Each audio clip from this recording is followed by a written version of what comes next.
Get ready with me sambil kita ngobrol-ngobrol soal pernikahan. Ini true story, sejak aku dengar cerita dari temanku ini, aku selalu mendoakan temanku yang baru nikah untuk ada di setiap kalimatnya, semoga pernikahan kamu selalu dilindungi ya oleh Tuhan. Bukan karena pelakor, bukan karena orang ketiga juga, atau perselingkuhan gitu, enggak sih. Tapi ada hal yang lebih sebenarnya mengerikan gitu ya. Aku pakai toner dulu ya. Jadi temanku itu temen pernah kerja gitu ya, dan dia punya suami gitu. Posisinya suaminya itu duda gitu, dan dia tuh single ya, wanita yang belum pernah menikah lah gitu. Jadi mereka dipersatukan karena cinta gitu ya. Dan temanku ini cerita ke aku tanpa bermaksud merendahkan profesi apapun. Jadi suaminya itu kalau nggak salah dia bos di salah satu kontraktor punya BUMN gitu loh.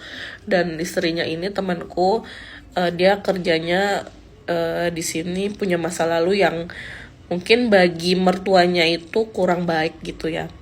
Bukan kurang baik sih, sebenarnya menurutku nggak apa-apa. Jadi dia tuh dulu SPG waktu baru-baru lulus, karena dia juga membiayai kuliahnya gitu ya. Jadi dia jadi SPG sambil kuliah sampai lulus, beberapa tahun baru pindah ke kantor aku. Sementara kan background dari lakinya kan lumayan tinggi gitu ya, ibunya juga lah. Nah, singkat cerita dia tuh nggak direstuin gitu loh sama si ibu mertuanya ini.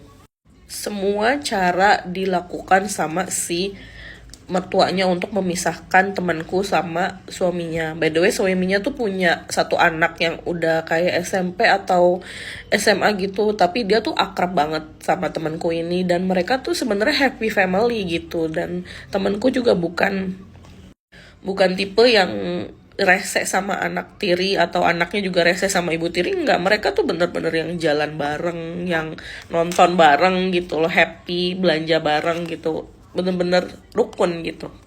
Dan suaminya pun enggak ini ya, enggak rese gitu loh. Suaminya juga enggak mata hidung belang gitu, enggak mata duitan atau apapun lah, enggak rese. Lalu kayak singkat cerita, mereka nih liburan ke kampung si temanku di daerah Jawa Tengah gitu ya. Suatu hari tiba-tiba suaminya ini kayak marah-marah ke dia. Marah-marahnya tuh nggak jelas kenapa, bener-bener kayak ngatain temanku ini sampai bawa-bawa kayak, ya tau kan pisau yang buat di dapur gitu, kayak mau si cus gitu si temanku ini. Untungnya temanku tuh mau menghindar gitu. Dia juga heran karena suaminya ini termasuk yang penyayang gitu ya, dan pendiam, bukan tipe yang keras banget gitu. Ini aku pakai serum something yang alpha arbutin. Ini bagus banget buat mencerahkan ya, karena kulit aku tuh gampang banget gosong atau hitam kena sinar matahari. Balik lagi ke ceritanya, pokoknya si temanku ini kayak gitu hampir seminggu. Puncaknya itu tuh di yang kemarin dia langsung cut gitu loh, kayak mau gitu-gitu. Terus dia kabur lah ke rumah sakit, ke UGD, karena sininya tuh kena deh kalau nggak salah. Terus dia langsung ke UGD, ditemenin sama saudaranya. Dia panggil sama saudaranya ya di Jawa.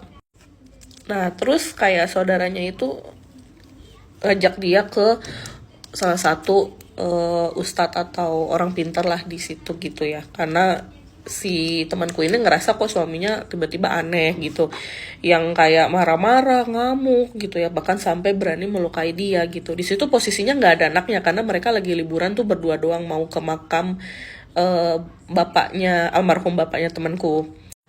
Nah di situ dia bilang, si siapa, bapak orang pintarnya belah bilang gitu kalau si suaminya ini ada yang ngirimin gitu.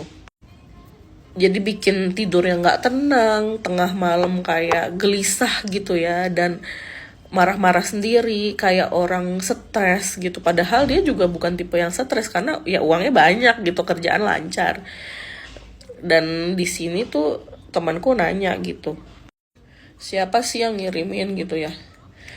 Dikasih tau lah kalau yang ngirim itu mertuanya, guys.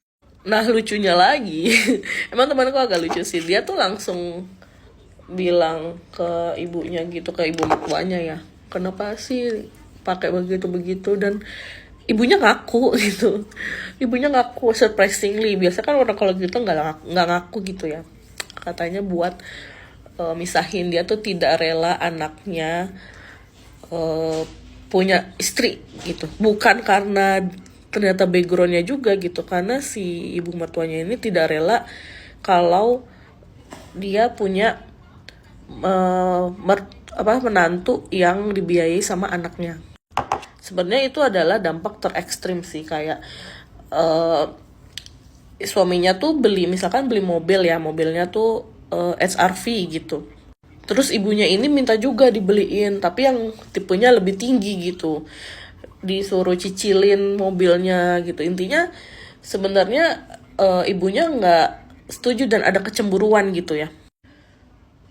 Aku sih nggak tahu ya gimana kelanjutan mereka gitu, tapi kayaknya sih temen aku ini masih alhamdulillah rukun-rukun aja sama suaminya, karena aku sih bilang insya Allah itu akan jadi berkah buat kamu nantinya, karena kamu udah sabar gitu kan.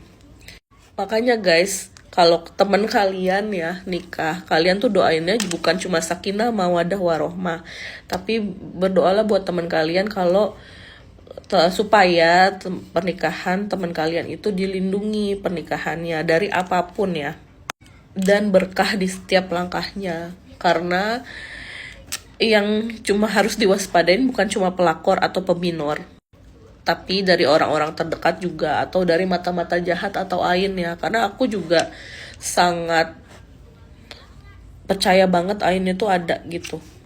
Dan semoga juga dia mempunyai keluarga yang mendukung pernikahannya. Semoga kamu juga yang nonton ini pernikahannya dilindungi oleh Tuhan dan diberkahi setiap langkahnya ya. Step terakhir dari skincare yang aku pakai Skintific Ceramide. Aku lagi traveling jadi beli yang kecil aja.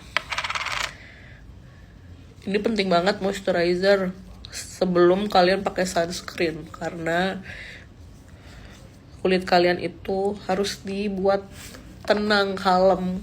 Kalau kering banget nanti kulitnya ngamuk.